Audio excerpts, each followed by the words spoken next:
नमस्कार, Indian public health standard (IPHS) के प्रशिक्षण वीडियो में आपका स्वागत है।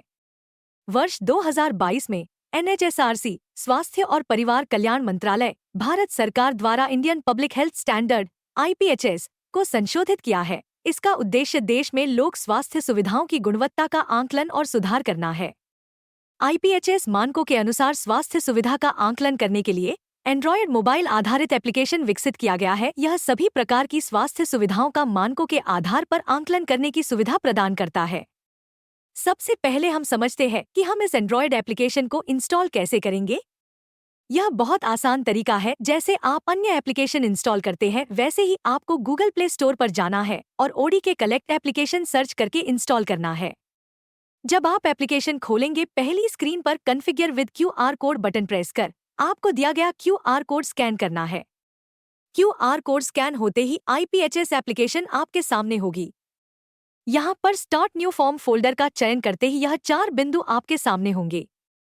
पहले बिंदु का उपयोग कर आप अपने स्वास्थ्य केंद्र का मूल्यांकन करेंगे।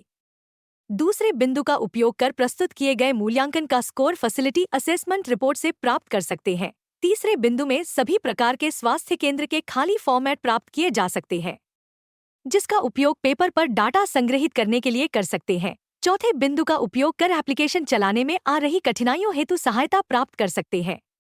अब हम पहले बिंदु का उपयोग कर स्वास्थ्य केंद्र के आंकलन की प्रक्रिया समझेंगे। आंकलन एनआईएन नंबर इंटर करने से प्रारंभ होगा।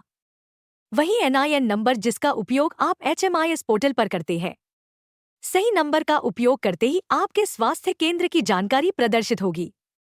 आगामी स्क्रीन पर स्वास्थ्य केंद्र की कैटेगरी एवं सब कैटेगरी का चयन करना होगा, जो बहुत महत्वपूर्ण है, क्योंकि इस चयन से ही आपके स्वास्थ्य केंद्र का प्रश्न समूह निर्धारित होगा। अब यदि हम एप्लीकेशन स्क्रीन के ऊपर प्रदर्शित बटन को समझें, जो प्रत्येक स्क्रीन पर उपस्थित रहते हैं। पहला आयताकार बटन हमें आंकलन के दौरान डाटा सेव करने में सहायता करता है। दूसरा तीर और डॉट बटन हमें आंकलन के दौरान विभिन्न प्रश्न समूहों जैसे ड्रग्स, एचआर आदि पर जंप अर्थात सीधे जाने की सुविधा प्रदान करता है। अब हम आंकलन पूर्ण करने के पश्चात अंतिम स्क्रीन पर है। यहाँ हम 2 बटन देख रहे हैं। पहला बटन सेव एज ड्राफ्ट एवं दूसरा सेंड। यहाँ अब यह बात समझना जरूरी है कि डाटा सेंड करने के बाद डाटा में कोई परिवर्तन नहीं किया जा सकता, अतः डाटा के पूर्ण सत्यापन के बाद ही डाटा सेंड करें। आईपीएचएस मानकों के अनुसार स्वास्थ्य सुविधा का आंकलन के बाद आप आपके स्वास्थ्य केंद्र की रिपोर्ट तत्काल प्राप्त कर सकते हैं। यह एक अद्भुत सुविधा है जो आपको आपकी स्वास्थ्य सुविधा की स्थिति की पूरी तस्वीर प्रदान करती है, जिसकी सहायता से आप अपनी स्वास्थ्य सुविधा के कमजोर पहलू को देखकर आईपीएचएस मानकों के अनुरूप सुधार कर सकेंगे।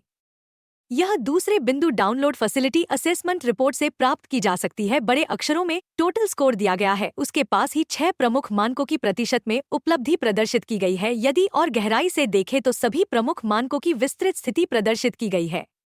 अब यदि मेन मेनू में दिख रहे फोल्डर को समझे तो दूसरा फोल्डर ड्राफ्ट है, जहां सेव एज ड्राफ्ट का डाटा सेव होगा तथा परिवर्तन करने हेतु यही से फाइल खोलना होगी।